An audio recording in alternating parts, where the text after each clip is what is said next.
Musim mudik sebentar lagi akan kita hadapi bersama. Idul Fitri sudah hampir tiba. Menjaga stamina saat bermudik sangat penting untuk harus kita jaga. Bagaimana tips mudik bersama Rumah Sakit MMC Jakarta? Berikut akan kita simak di liputan catatan dokter kali ini.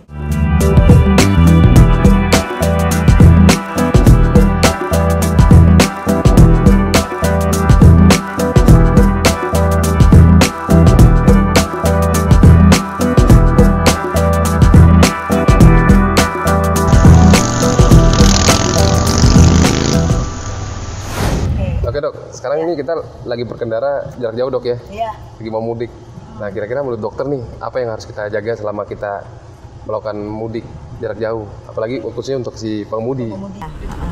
Oke, baik, kalau untuk pengemudi tentunya sebelum kita mengemudikan mobil kita harus fit dulu badannya ya, staminanya. Maksudnya harus dijaga staminanya, harus cukup istirahat dulu, tidak dalam keadaan lelah.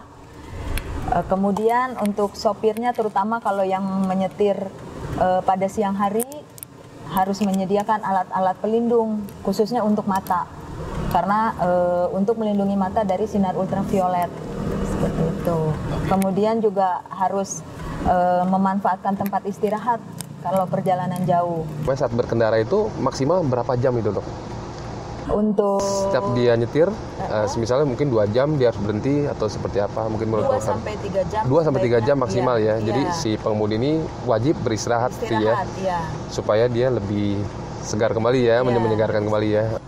Kalau andai kata semisal Pak pengemudi ini dia berkacamata. Ya kan? Banyak pengemudi menggunakan pakai kacamata. Kira-kira kalau menurut dokter sendiri baiknya apakah memang orang-orang yang berkacamata ini diperbolehkan mengendara malam hari, ataukah mungkin ada waktu-waktu tertentu? Penglihatannya berkurang pada malam hari, sebaiknya dihindari untuk menyetir pada malam hari, kecuali kalau dia mengemudikan pada siang hari. Gitu. Pada siang hari juga tetap harus memakai pelindung seperti itu. Kesimpulannya untuk yang berkacamata, apalagi yang memiliki penyakit ada histori penyakit kayak rabun ya. Betul. Dan disarankan untuk mengemudi dari mulai pagi sampai dengan sore hari. Hanya sore hari ya. Hindari untuk menyetir pada malam hari ya. Lebih baik untuk berkendara juga hanya durasinya 2 sampai 3 jam saja. Untuk beristirahat, untuk relaksasi maupun untuk istirahat, misalnya buang air seperti itu. Ya. Oh ya dok, kalau kita sebagai penumpang, ya kan? Kita ini apa sih yang harus dipersiapkan saat kita mungkin jarak jauh, naik kereta, naik pesawat, atau bahkan dengan mobil sekalipun ya? Itu kira-kira apa dok yang harus dibawa?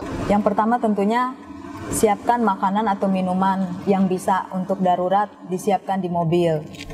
Untuk sewaktu-waktu misalnya diperlukan, karena jangan sampai dehidrasi, jadi harus menyiapkan minuman terutama dan juga makanan kudapan atau snack di mobil.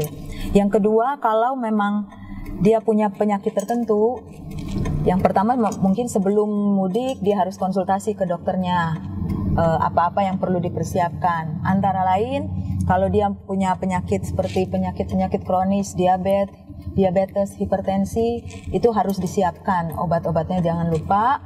Dan khusus untuk obat-obat darurat harus disiapkan juga di mobil, seperti misalnya kalau bagaimana mengobati sakit perut mendadak atau panas mendadak dalam perjalanan, kemudian sakit atau pegel-pegel atau sakit-sakit otot, itu bisa dipersiapkan. Jadi obat-obat darurat. Dari kiat-kiatnya Rumah Sakit MMC sendiri yang tadi kita bahas mengenai mudik dan lain sebagainya, kira-kira apa itu yang ingin disampaikan oleh Rumah Sakit MMC kepada masyarakat luas?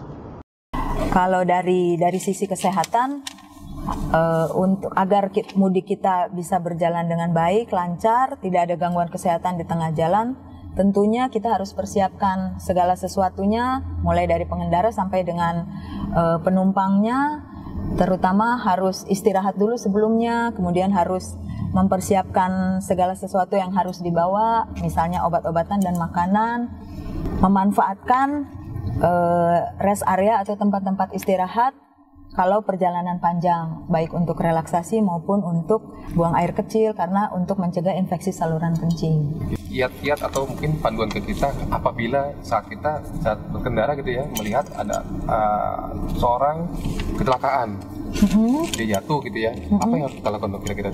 Pertama, kita lihat dulu bawa orang tersebut atau korban tersebut ke tempat yang aman, terutama aman lingkungan, aman bagi kita juga yang untuk menolong gitu. Kemudian kita lihat apakah orang ini bernafas atau tidak. Kemudian kita lihat, kita bangunkan kesadarannya. Jadi kita pastikan orang ini sadar atau tidak. Kemudian kita lihat juga apakah dia denyut jantungnya masih ada atau tidak, seperti itu. Itu untuk pertolongan pertama.